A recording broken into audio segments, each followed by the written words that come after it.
Hey guys, this is Jeremy from 70 Productions, and I want to talk to you guys about the issue of porn.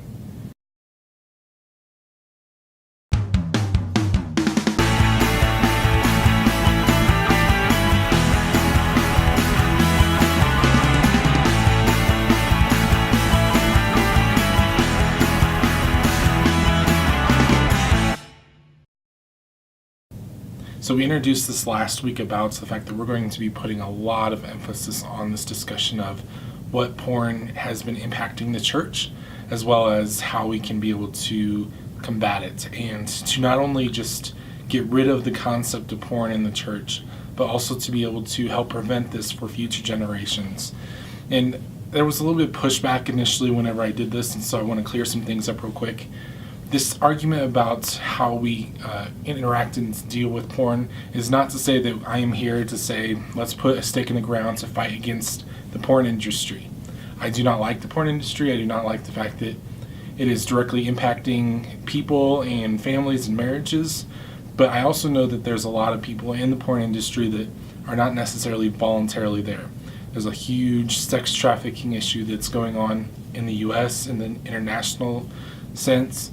So I don't want this to be, let's come to arms and fight against the porn industry. This is solely about how people are consuming porn and the fact that it's hurting the church, it's hurting church leadership, it's hurting marriages within the church. And so I actually want to take the stance of, why is it that you feel like it's necessary to look at porn? Why do you think that it's okay to be able to allow something like that? And the general answer I almost always expect is it's not. It's not something that we allow. It's not something that we think that it's appropriate.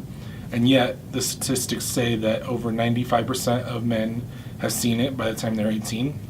Women, I think that the statistic is about 35-40%. This is not a male issue. This is something that has drastically risen within women. And so this is something that is impacting both genders, as well as it's impacting generations that have such high access to technology and the internet and everything that's online information-wise. And so how is that we can combat this? How is that we can make it so that it's not okay for people to look at it? That we can actually go into this window of people's lives where really the issue with porn in the church is that it's a secret part nobody can see, and how can we infiltrate that area, make light of this situation, offer grace and acceptance, but at the same time saying it's not okay. And so the fact that we can say that this is impacting church leadership is not to say, oh, well, how do we teach pastors and chaplains the way to express that this is not okay? Because they say there's been several studies, mostly independent and not necessarily highly clinical, but studies out there that say anywhere between 55% and 35% of pastors that are currently serving have looked at porn within the last year. We're going to have a nice little infographic with all these stats, but the reality is even the pastors that are supposed to be serving, that are supposed to be leading church well, are having issues with struggling with porn. And so in my case of looking at this, and this is something that a stance that I personally take, is it's not that sin in and of itself is bad with porn, because sin is sin, all sin is bad. And so whether you are drinking alcohol, whether you're looking at porn, whether you're beating your wife, whatever it is, it's all bad.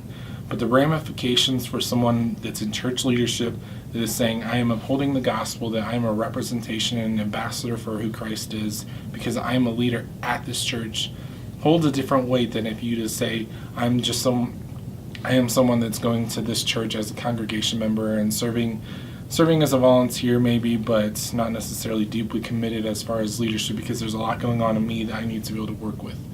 I think that there's also an issue going on here where we say, oh yeah, you people that are doing bad things, when in reality is a lot of people that are saying that stuff is going on in other people's lives are also struggling with it personally.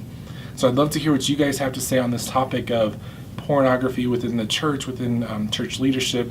How best can we go about this, that we not only offer grace to people, but at the same time have a hard stance on this is not going to happen, we are not going to allow people to do this. How far would you go with church leadership? My personal view is if you are somebody that's struggling with the sin, pornography, alcohol, something like that, you actually step down from leadership.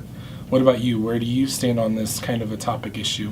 And then also, how do you think that we can offer grace to those people whenever they are struggling with this, and yet still be able to hold that boundary where you need to be able to seek help, seek guidance, and to really talk with your Creator and to try to find forgiveness and repentance from that situation.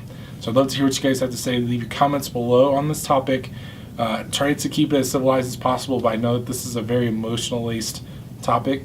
I'd love to just have this dialogue with you guys and hear what you have to say. So we'll talk to you guys next week.